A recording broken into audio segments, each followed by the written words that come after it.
People Energy Principles. 36. Reframes to shift. How you think about people and business. Chapter 12. Real skin in the game. Creates true accountability. What is skin in the game? If you are in sales, you might recognize this phrase as referring to eligibility for a commission or performance bonus. This is part, but not all, of what I'm talking about. In his book, Skin in the Game, Nassim Taleb establishes this principle more broadly. Taleb asserts that true skin in the game means both benefiting from the rewards of decisions and exposure to the consequence of your choice, even consequences that you couldn't have anticipated. So you don't just get the upside when you win, you're also exposed to what goes wrong due to your decisions and work. Here's a thought experiment. Imagine you're building a bridge for village townspeople. Imagine the village king telling you that if the bridge fails, if people are hurt or die, the same fate awaits you. That's real skin in the game, visceral skin in the game. You would then aim to build a very secure and awesome bridge. Wouldn't you? You would make such a bridge even if it takes more time to build it more securely and requires more expensive materials. Now suppose you are a traveling bridge maker who scoots from village to village building fast and cheap bridges. To be fair, you are experienced at bridge building, so you should be good at it, right? But you can't be found if you are 150 miles away when your bridge fails.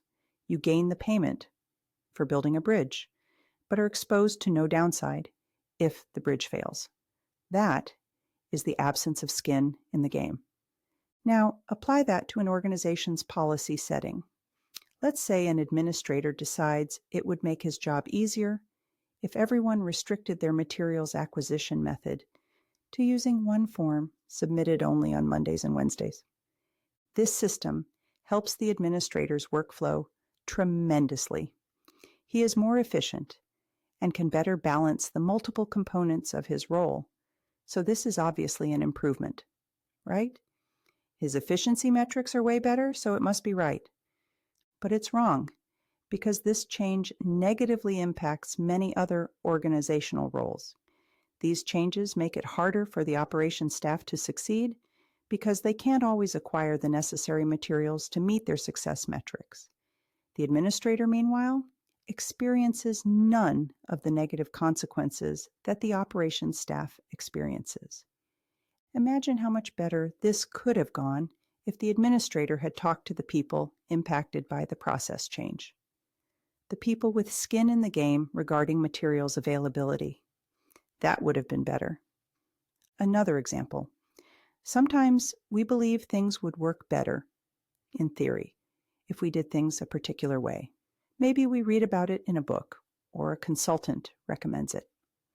Perhaps we are eliminating an organizational layer or functional area that doesn't fit the ideal model. So we talk the executive suite into doing things the newfangled way the books tell us is the perfect way. But we don't bother talking to the people who will have to do things differently if we make such changes.